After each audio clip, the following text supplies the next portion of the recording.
Welcome into the Daily Wolves podcast. I'm your host, Evan. We're here live to cover the Minnesota Timberwolves win on this Philadelphia 76ers, or what's made of them since they had so many players out tonight. But nonetheless, you play who's in front of you. They got the win. Matt, they started off the game bumpy, all over the place, kind of like that lackadaisical energy we all watch as a Timberwolves fan all season long. It's kind of like they show up when they're against good teams. They don't show up against bad teams. You saw it tonight again, man. That slow start, it's so frustrating for us Timberwolves fans. What do you make of the slow starts this season? Because again, it happened. I mean, yeah, slow starts, they're always super frustrating, but at the end of the day, it's how you finish games and that's how you win games, you know. Mhm. But obviously, yeah, for slow starts, they suck. It was definitely nice to see Julius Randle get going early. What I've really started to notice, I don't know why this kind of clicked with me tonight, but Julius is really, really good at setting the tone. I feel like he does a majority of his damage in the first quarter, especially tonight. Not much from Julius outside of the first quarter, but that's okay. That's expected. It was a great team effort. Had 7 players in double figures tonight, so we didn't need anything big from Ant or Julius. So, I mean, yeah, kind of like I said, slow starts, they don't really matter if you close games well. Right. And like you said, Ant, not the biggest explosion of games, 18 points, but he exploded early, kept the Timberwolves in. And I thought he had a really good first half. We had a scare again with the injury. I feel like that's just like a normal thing now with Ant. Everyone's Right. holding their breath. I'm holding my breath watching. He goes off. The go back to the locker room, I guess, and you can tell it's the wrist, you can tell it's the thumb. He's holding it, but you just don't know exactly what it's going to be. Thank God he came back. I thought he had the eruption from the 3-point line. I thought he played really good. But yeah, I mean, having Ant not play a ton of minutes tonight, he only played 30 minutes. I mean, Right. that's good. He got to kind of chill out in the fourth quarter there at the end of the game. I think that's big when you have obviously him dealing with an injury, somewhat banged up tonight, the calf thing that he's still kind of dealing with. And then you look ahead to all the games they have the rest of the season. He's put a lot of miles on his body, I think, just because you've obviously Yeah. had Julius Randle out, Matt. You've had Dante DiVincenzo out, and he's had to step up in all these big moments and really put the team on his back. And so it's kind of nice, again, to just have him sit there. And, one of the other players that we didn't really mention, but he kind of took off tonight. I thought he had an amazing game. How about Nickeil Alexander-Walker out here tonight, exploding, absolutely exploding, 8 for 11. Good God, an absolute monster game for him. 20 points for Nickeil Alexander-Walker, Matt. Yeah, Nikhil's been huge these last few games. Mm. And Nikhil, he's kind of just become the guy that you just expect consistency from. He was that Mhm. guy for us early in the year, kind of when things were looking slow and shaky, weren't really meeting expectations. Nikhil was kind of that one guy that we could all look back on as a fan base and be like, wow, like Nikhil's playing great. This is what we expect out of Nikhil. Facts. And even just in February, since the 13th, we were kind of talking about this off camera a little bit. But against OKC, Nikhil had 14 points and 6 boards. Against Houston, 16 and 5, 18 and 2 against OKC, 21 against OKC, 14, 12, 20 tonight. So Nikhil has been phenomenal on offense. And I think that's definitely a big plus because when you think of Nikhil, you think of the defense, you think of pick Mhm. dodging and just kind of doing all those little things that don't show up in the box score. And just to get that added bonus from Nikhil when the shot's falling, um, we just look impossible to stop. And it was kind of like this last year. Nikhil is really our glue guy, or not our, I guess, yeah, glue guy, and he's kind of the X Mhm. factor. When Nikhil plays well, typically our team wins. Obviously, I know I just kind of gave you guys all the stats about how Nikhil's played recently, and we've been what, like 7 and 8 in our last 16 or something like that. But regardless, good play from Nikhil is good play from Nikhil. It's pretty apparent that this offseason Nikhil is going to go out. He's going to get his bag. But yeah, I've been super impressed with Nikhil. What do you have to say about him?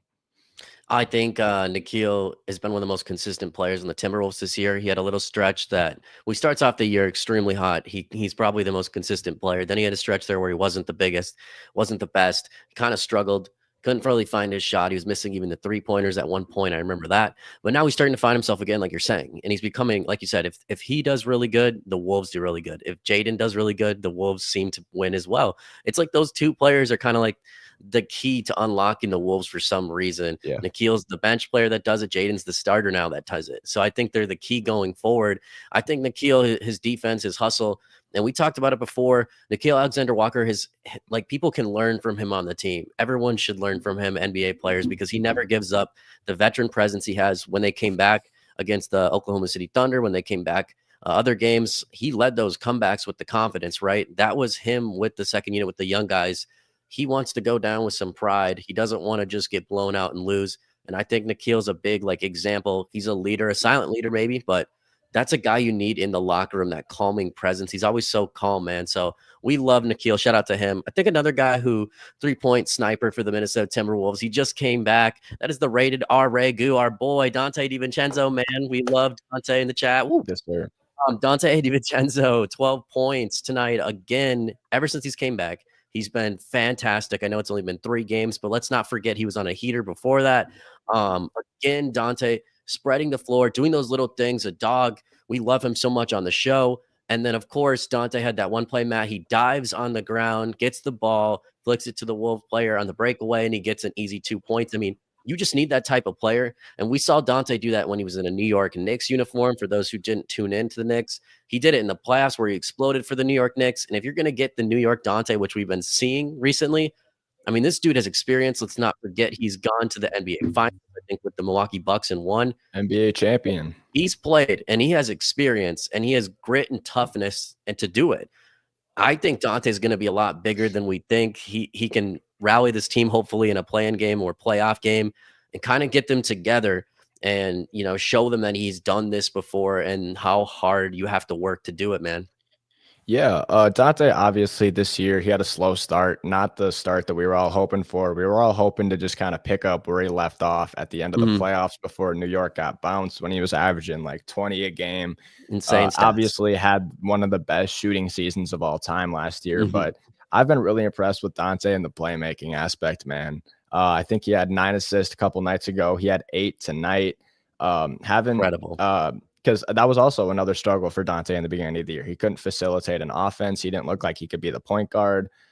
Sure, I know that some of these assists are, like you said, the dive on the ground, just a little shuffle pass ahead to Nickeil for a quick flush. But at the end of the day, you know, like, it still looks good on the box score. Sure, that's a casual ass thing to say, but Dante just looks good. He looks like he can run an offense. He looks comfortable, even after missing games with the turf toe. Still being on a minutes restriction too. Like, what's going to happen when we have Dante reinserted into the starting lineup? We're not going to need to have Ant play 38, 39 minutes a night. Dante can take some of that off Ant, having more trust in Jalen Clark and stuff like that. So I think having Dante come back into the picture is just a big piece of the puzzle that we were missing. Obviously, you don't account for injuries, and I don't think anybody was planning on Dante getting hurt for as long as he did, but coming back, it just seems like that missing piece that we needed, that extra shooter, the person who's going to hop on the floor, just make the plays that don't show up in the box score and whatnot. So yeah, having Dante back, his presence is definitely felt, and I think that's only going to continue through the rest of the year. We're in a really, really tough battle right now, trying to make it out of the play-in, competing for that 6 through 11 seed. Tough. And I think, say that we do get out of that play-in, a lot of that's going to be able to be tracked back to Dante, just his ability to shoot the ball, kind of take some of that pressure off Ant, take some of that pressure off Naz and Julius. So yeah, I think that Dante is going to continue to do great things for us. I mean, I think not only that, but Dante DiVincenzo coming back, you know, he gives you that upside of a guy who can be a microwave scorer, who can heat up and just randomly drop 26 in like 17 or 16 minutes. And that's something you're going to need. He can win you a game by himself. You can't say that about a lot of players on the team besides, you know, Anthony Edwards.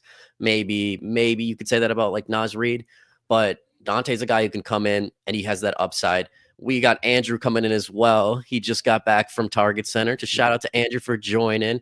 Before we get you in, Andrew, real quick, I just want to give, you know, shout out to the crowd we have in right now. If you don't, we're the Daily Wolves. We also have the Daily Wolves Courtside that you are tuning into right now. We're on Spotify. We're on Apple. You can find us by searching the Daily Wolves. So definitely follow us on there. Much appreciated for sure. We're also on YouTube. I don't know if you're coming from YouTube right now, but subscribe to us on YouTube. We'd appreciate that so much. Thanks for the support, everybody joining right now. Another guy, Julius Randle, he came back as well recently from injury. Obviously had a fantastic game in his return yesterday, or the other day, I should say. And then today, I thought Randle had a solid game. He started off, like you said, Matt, kind of holding down. He was aggressive. He looks physical. He doesn't look like a guy who's missed time. What did you think of Julius Randle's night tonight, Andrew? Because 5 of 9 for Julius, 16 points. Only thing I will say, he did have some turnover struggles, so we have to point that out as well, right? Evan, the king of segues. My piece tomorrow coming out at Zone Coverage is actually on Julius Randle, and kind of just focusing on how this team's going to go as far as he goes. If Randle plays like he did the 15 games before he got injured, this team has a really good shot at going deep into the playoffs. If he plays like the beginning of the season, probably not so much. So far in 2 games back, though, I mean, the difference in floor space with this team when it's Randle out there versus Gobert, or even when it's Jaden playing the 4, is night and day. Randle has that ability to kind of catch the ball when someone drives in and kicks it to him, and he can just drive past almost anyone because he's so physical. He can catch it in the paint, kick outs. He's just a versatile offensive player. The turnovers are unfortunately always going to be there. I mean, I wrote about him earlier this season. In ISOs, he turns it over almost 30% of the time, which is definitely top 10 in the NBA. And that's kind of been how he is his entire career. Unfortunately, those turnovers are really, really ugly. So when he backs down, dribbles the air out of the ball, and then dribbles it off his knee, people remember the turnover more than like he's standing in the right place on the wing, or he swings the ball right, or the little things. But to me, he's been great. Defensively, he's been engaged too, which that's something I think everyone's been worried about with him coming back, is if the defense is going to fall off. Right now, it's just about consistency, though. Can he do it for another 20 games? Something that I just wanted to add on top of that point with Julius Randle. I like that you said, like the turnovers, they're hard to watch. And I feel like as the years grown on, like that was just a big thing that Wolves fans had a problem with, was the ugly turnovers. But now that we're 60 games, 50 games into the season, and we're kind of used to seeing it, I feel like it's almost a little bit easier to look by and just kind of realize, hey, that's the player Julius is. And now me personally, that I'm past that, and I hope that I can speak for a majority of Wolves fans, watching Julius Randle, it's not really as bad as like we really perceived it to be or put it out to be in the beginning of the year. It was just a big adjustment. And I think like you said, Andrew, he's been fantastic since he came back. And I've been just blown away by him on the defensive side of the ball. It's really great to see that he has bought in. That was my big concern, like you said. And having Julius fully locked in is definitely going to be big for us come towards the end of the year. And just last thing on Julius, I mean, this season, I think it's overlooked quite a bit of like how much he's sacrificed. He's not shooting less per game because he wants to shoot less per game. His usage isn't down because he doesn't want the ball. His rebounds aren't down because he's not boxing out. Like, he's giving up rebounds to Gobert because Gobert is a, better rebounder and can outlet the ball faster. He's giving up shots to Ant and Dante and Nikhil and Jaden.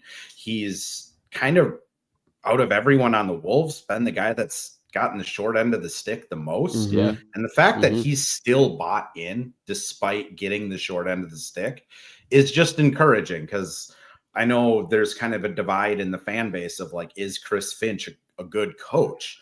I mean, these are the things that like a good coach can get out of players is, hey, you're going to shoot less, you're going to rebound less, you're in a new city, you're not going to get the same usage, we're going to ask you to do a lot more on defense. Cool. And it kind of seems like it was an adjustment, but Julius is cool with it.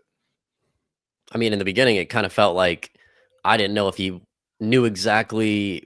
I couldn't tell if he was cool with it, to be honest with you, Andrew. And me and Matt kind of felt that way. And people can say what they want. I'm sure a lot of people feel mixed emotions about Randle that are in here watching right now.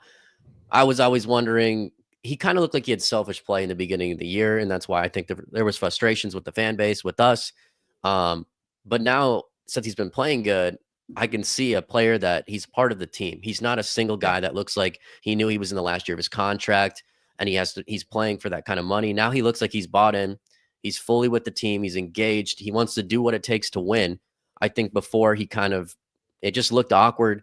Everything didn't fit. And now that he's just letting the game kind of come to him, Sometimes he realizes he has to be that scorer. Sometimes he realizes he has to be a facilitator and pass the ball. Now he's playing defense, which we didn't see in the beginning of the year, basically at all. So he's buying in, and you're seeing that he can be a solid player for the Timberwolves. And honestly, yeah, they need something like that right now, because the other day when you had the two playmakers and Ant and Randall out on full display of playmakers, I mean, they looked electric. Their offense looked like it was taking new heights, and it just shows you a preview of like where this team could get if they were to make, playoffs or play in. Another player tonight that I wanted to point out, Matt, Jaden McDaniels, 17 points. Yes, How about sir. him, man? 70%. That is right. 7 for 10 tonight for Jaden McDaniels.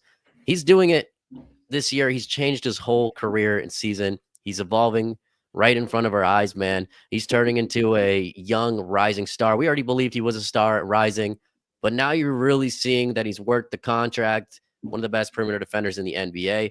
How's he doing it, Matt? Because Jaden is absolutely exploding for the Timberwolves. Dude, Jaden McDaniels, like this is the Jaden that we've all been waiting for, man. Yeah. Like I've been waiting for it. Kyle Tighe, I know he's a huge Jaden McDaniels guy. It's just Wolves fans in general, man. We have been waiting for the Jaden McDaniels outbreak since the season started. And at the beginning of this year, it kind of looked like Jaden was going to be one of those players that we invested in, and it was one of those players that wasn't going to be worth a big contract. But now we've harped on it in past shows. He was kind of put in a strange role, like a 6'9", hey, you're going to sit in the corner and you're going to shoot threes. Now that we're past that and we get Jaden into his zones, get him to his spots, Jaden's a 17 and 10 guy. And obviously, we all know he's an all-NBA caliber defender, just coming off a second team, all-NBA second team defensive selection. And just tonight, in the first half alone, Jaden had 4 blocks and 2 steals and a half. Like, Cooking. Those are video game Seatbelt numbers. Like those literally Seatbelt McDaniels, man. But yeah, those are video game numbers. These like this type of defense, it's contagious for the Wolves. You see when one player gets hot on defense, it triggers everybody else to want to put in the effort and play well on defense. Like just looking at the numbers here, Nikhil, he also had a couple steals tonight. Nas had a block and a steal. Dante had the big steal at the end, which led to the Nikhil flush. So yeah, I think Jaden is definitely the defensive leader for us when Rudy is out. It was just super, what's the word I'm looking for here? I guess I'll just say it was good to see. It was encouraging to see us play such good defense with Rudy out these past couple of games. And I think when we get Rudy back too, it's just going to add a whole another dimension to our defense and even our offense, even just on our screen game and stuff like that. And I'm just excited to have the full squad back, starting 5 back, having a deep bench, because I think that we're going to be a super dangerous team come down towards the end of this season. Oh, yeah, man. It's going to be a dangerous team. Before we keep going, I just want to give a shout out real quick to one of the people we're partnered with. That is going to be Better. That is the best sports betting app out there, BETR, on your iOS Apple store. You can find it on your Android store. Download the app Better today. Start sports betting. You can legally bet in the state of Minnesota. Don't know what you're waiting for, man. And on top of that, put in that promo code you see on the screen, the Daily SPN. We're going to hook you up with Better with a $200 deposit match on your first deposit. Man, that's free bets. Go bet with Better today, the best sports betting app out there. Naz Reid, another guy, Andrew, that had an explosion game, a bounce back game. People in here absolutely love him. Fan favorite, 2 words, 23 points tonight. 5 for 10 from 3. Good God, 50% after he had all those struggles, right? It's got to feel good for Naz. What did you make of his game tonight? Because he affected it so much, and he really exploded the Wolves in the second half there. I think he had 8 points in the third quarter alone. This is just Naz Reid. There's no rhyme or reason for it. There's no like correlation. It's not like, he like had a bad steak dinner and then played poorly. There's nothing. It's just Naz Reid. If he comes into a game and he's feeling it, he shoots 5 of 10 from 3 and it's awesome. And he's like, sign him to a 5-year contract. He's a lifer. He's our starting center. Just as likely he goes 1 for 10 from 3 and like has a bad game. There's no real in between though. So that's kind of what I make of it with Naz. Is it's another explosive game, but the consistency would be nice if the valleys weren't quite as deep. But kudos to him. They needed him tonight. It was another game where they just kind of started off flat. They didn't seem to have the edge, and Naz Reid in the third and fourth quarter, really with Nikhil, and kind of the trend is these young guys kind of spark them to get back into a game and take them. Yeah. What do you think, Matt, of Naz's play and kind of the young guys getting him back into the game here, keeping him in it? Yeah. I mean, y'all know how I feel about Naz Reid, man. I love Naz. Naz is great. I think super highly of Naz, but yeah, it's just one of those things. It's another one of those players that you kind of have to luck out and hit out on. You don't come across the Naz Reid every single day. He's one of those players that can completely just change the complexion of a game in 3 possessions. Like you said, Andrew, when he's hot, he is hot. There's not much you can do to stop Naz Reid other than pray. So just having Naz get comfortable, find his spots, get him to knock down a couple of shots. I think that's just the biggest thing for Naz is once he sees a couple go down, it's kind of whoever's guarding him is going to have a long night. So yeah. I think, yeah, Naz, obviously spectacular play tonight, led the team in scoring, sparked us, like you said, Evan, to start that, or not necessarily start, but continue the trend in the fourth and just keep the scoring going and kind of put it away. And yeah, another thing about Naz too over the year that I've seen is Naz Reid, as the season goes on, his defense just continues to get better and better and better. And that was one of those big knocks that I had in the beginning of the season. Just looked like kind of the same thing with Julius. It looked like he didn't want to buy in. It didn't look like the effort was there. But now that we're 60 games in, it looks like Naz Reid is fully here, fully engaged. And that's going to be another big thing come down later into the season. Just having that backup big who's willing to go in fully on both ends of the floor. When Rudy needs a break, when Julius needs a break, because I know they're both kind of banged up a little bit. But yeah, just having that, like I said, that I guess kind of diamond in the rough player that can come off the bench, who's a microwave scorer. It's just an absolute luxury to have. 12 points for Mike Conley as well tonight. I thought Mike had a solid game. A little bit worried in the beginning because it kind of seemed like you just never know what you're going to get out of Mike Conley right now, just because he's been so slow this year. But really, what can people say about him tonight, right? 4 of 6, 7 rebounds alone for Mike Conley. I mean, that's impressive. We never see Mike going out there like that. 6 assists, 12 points. Andrew, he's your guy, Mike Conley. Let's hear what you got on Mike Conley. I mean, Mike Conley is my guy. Like, I'm not going to lie about it. Like, he's one of the few people in the world that, like, every time I've talked to him, I get smarter. Like, it's just, he's very insightful. He's very thoughtful. He's like happy to teach basketball. Like, he's like, I'll have a special place for Mike Conley the rest of however long he plays. That being said, I think Mike Conley, it's fair to criticize him because he has had quite a drop off from last year. Yeah. But this is kind of what happens with 37, 38-year-old point guards. One day they have it, the next day it's gone. Darren Williams had it, next day it's gone. Kyle Lowry had it, next day it's gone. It's just what happens unless you're Chris Paul or John Stockton. For Mike, though, he's still incredibly valuable to this team. Like, if you go to NBA.com and you look at 2-man pairing and lineups, almost every player on this roster, two-way player, has their best net rating with Mike Conley. Like, he gets people involved. He passes the ball. He moves the ball. He understands the role of a point guard where it's like, hey, Terrence Shannon's in the game.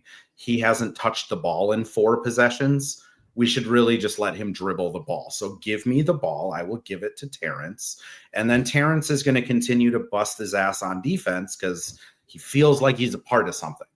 And Mike is really the only guy on this team that does that. Mm-hmm. And I think that's where it shows. It's not going to show on like his just baseline shooting numbers. He does struggle when he's playing against smaller defenders. He also struggles when he's playing against defenders that are too big.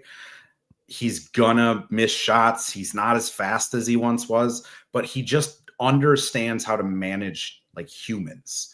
And that's something that this team needs. Now, do they need it 35 minutes a night? No, they need Dante DiVincenzo 35 minutes a night. But is Mike Conley getting 15 to 18 minutes just to make sure that like everyone's getting the ball, things slow down, everyone's settled?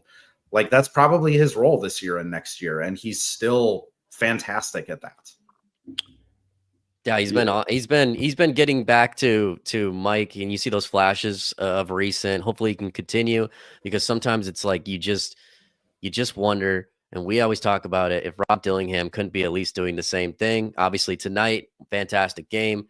But sometimes I know a lot of people probably listening right now are big Rob Dillingham fans and just feel like if Mike's struggling, it's not that you have to play Mike necessary or bench Mike or not play him every game, right? But if Mike comes in, he's struggling, don't be so scared to put in Rob all the time. I feel like maybe sometimes, or give Mike a break. He could have used breaks we saw this year. When you have guards that are playing an elite level like Dante coming back, now you have this option opening up. Now you have Nikhil, who's a ball handler. You have Ant. You have Rando, who's like a point forward. Joe Ingles, if need be, can come in and handle the ball for a 7-minute stretch, 5-minute stretch. I mean, I'm not saying you got. I love Joe.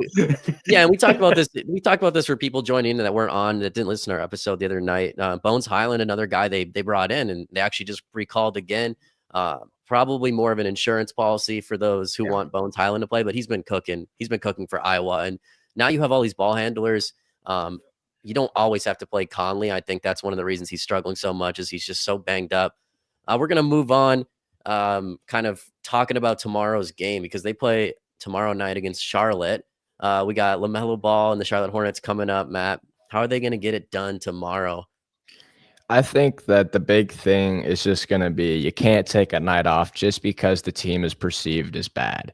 That has been the big thing we've seen in our comments. We've seen across social media all year. It seems like we come out and we play great against the Thunder. We play well against the Celtics, play well against, I don't know, the Cavs, the Rockets, but we lose to teams like the Jazz, all the time, Wizards, the Hornets. So it's just one of those things. You got to come locked in. That's really just my biggest thing. If you're Chris Finch, how can you get 100% out of your players on a back-to-back night on a team that's perceived not so well and that currently is going through the injury bug? I think tomorrow night is going to have to be a big Anthony Edwards game. He didn't have to, I guess, do a ton tonight.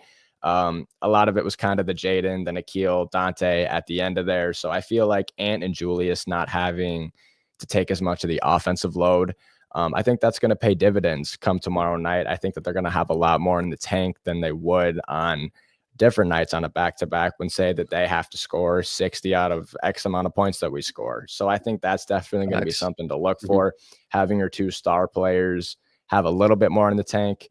And then I also expect just another, hopefully, a big Dante game. Dante hopefully going to be getting closer and closer to getting off that minutes restriction. I think that we're going to see Dante continue to play at the rate he's been playing. Maybe another 20-point game, maybe a double-double from Dante. Y'all are hearing it here first. Dante, double-double tomorrow night. That's my prediction. But yeah, just how can you get the most out of Anthony Edwards and Julius Randle tomorrow night? Something else about the Hornets tomorrow involving you and me, Andrew, and if you want to shout out or give a preview to kind of what fans should expect coming out as well, coming out tomorrow evening. So first, I just wanted to piggyback. I think the Wolves are going to be better off tomorrow because they're playing in Charlotte. That means they have controlled bedtimes. They are all going to wake up in a hotel at the same time. They're all going to go to the team meeting at the same time. They're all going to practice at the same time. Finch, Mike, Jaden, they've all talked about this year of like, road games are, everything is structured. And I think when the Wolves are home on these back-to-backs where it's a home, maybe they're not getting to bed at like 11 o'clock at night. Maybe they're not doing their treatment like they should. I like their chances more that they're going on the road tomorrow, as weird as that is to say. For a preview, we actually, Evan and I are going to be recording with one of the Charlotte Hornets beat reporters, Will Udy. He writes for Fansided. He's been on SI before. He also does a Timberwolves column every once in a while with Dunking with Wolves. So he's an avid Timberwolves fan, but because he lives over in Charlottesville, he covers the Hornets. And I think it'll just be fun. We're going to kind of just do a 5-year check-in on where LaMelo's at, where Ant's at, where he feels Charlotte has kind of let LaMelo down versus where the Timberwolves have kind of propped Ant up. So I think it'll be a cool like drive time listen. There's not a lot of Charlotte Hornets content out there. So yeah. Yeah, it should be tons of fun. We're excited to do that tomorrow and bring you guys that special episode tomorrow. Obviously, people listening to this episode may be on their way to work tomorrow morning, or you're catching it live right now. We're also partnered with SeatGeek, the best ticket app out there. If you need a concert coming up, Matt, we talked about this. He's a big Taylor Swift fan. So when Taylor Swift settle comes in town, down, settle down, settle down. Matt goes to the Taylor Swift concerts. You know what? Put in our promo code, the Daily Wolves, on SeatGeek when you sign up, or you can just put it in right now. And if you're buying tickets, man, they're going to hook you up with $20 off your next purchase on SeatGeek. It's that easy. The Daily Wolves promo code on SeatGeek. Check that out today. Yeah, guys, I think we're going to wrap it up here for the Wolves fans. We appreciate everyone tuning in. As always, you can see our socials on the screen. You can see Andrew's social in the corner over there. Shout out to Matt, Andrew, for joining as always. Go Wolves, guys. Go Wolves. Go Wolves, and Raw is going to